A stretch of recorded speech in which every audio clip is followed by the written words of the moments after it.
មនុស្សស្រឡាញ់គ្នាមិនដេចចាំបាច់មានទឹកភ្នែកហេតុផលក្រោយបែកខុងពីពេលស្រឡាញ់មុនដំបងផ្អែមចុងក្រោយលវិញចត់ទៅវិញម្នាក់ដើរចេញម្នាក់នៅយំកន់លែងចាំងបេះដូងឈឺរហូតព្រោះមិនមែនជាថ្មស្នេហ៍ស្មោះសរប្រែល្អក៏ឆាប់រហ័សអូនសុំបែកពីបងទាំងគ្មានហេតុផលច្បាស់មិនទុកទាំងអោកាំងធ្វើចិត្ត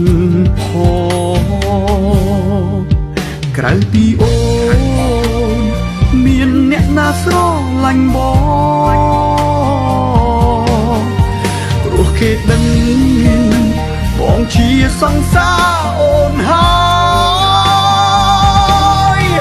នៅក្នុងលោកនេះក្រៅពីអូនតើមានអ្នកណាស្រឡាញ់បងសូម្បីអូនជាមនុស្សដំបងបំរុងរត់ចោលបងហើយអត់ពីអូនគ្មានអ្នកណាស្រឡាញ់បងទៀតឡើយព្រោះគេដឹងហើយថាបងស្រឡាញ់តែថ្លៃបែកពីអូនទៅតើបងត្រូវរកអ្នកជំនួសនៅកន្លែងណាបើបងធ្លាប់សន្យាមិនស្រឡាញ់អ្នកណាក្រៅពីស្រីជីវិតបងបាត់បង់អូនដូចបាត់មនុស្សមួយផែនដីបេះដូងស្មងភាំងក្តីចំពោះថ្លៃជារៀងរង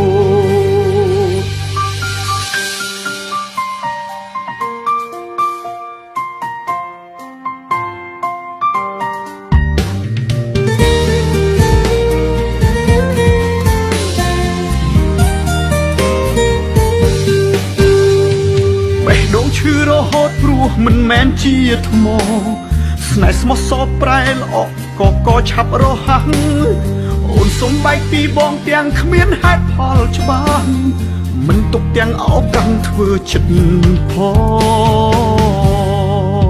ក្រៅពីអូនមានអ្នកណាស្រឡាញ់បងព្រោះគេដឹងបងជាសង្សារអូនហើយ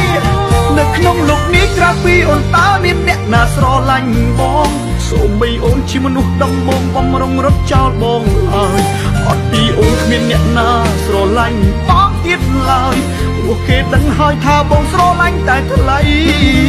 បែកពីអូនទៅតើបងត្រូវរកអ្នកជំនួសនៅកន្លែងណាបើបងធ្លាប់សន្យាមិនស្រឡាញ់អ្នកណាក្រៅពីស្រីជីវិតបងបាត់បង់អូនដូចបាត់មនុស្សមួយផែនដីបេះដូងស្មងភាំងក្តីចំពោះថ្លៃជារៀងរងនៅក្នុងលោកនេះក្រៅពីអូនតើមានអ្នកណាស្រឡាញ់បងសូម្បីអូនជាមនុស្សដំបងបំរុងរត់ចោលបងហើយអត់ពីអូនគ្មានអ្នកណាស្រឡាញ់បងទៀតឡើយព្រោះគេដឹងហើយថាបងស្រឡាញ់តែថ្លៃបែកពីអូនទៅតើបងត្រូវរកអ្នកជំនួសនៅកន្លែងណាបើបងធ្លាប់សន្យាមិនស្រឡាញ់អ្នកណាក្រៅពីស្រីជីវិតបងបាត់បង់អូនដូចបាត់មនុស្សមួយផែនដីបេះដូងស្មងភាំងក្តីចំពោះថ្លៃជារៀងរង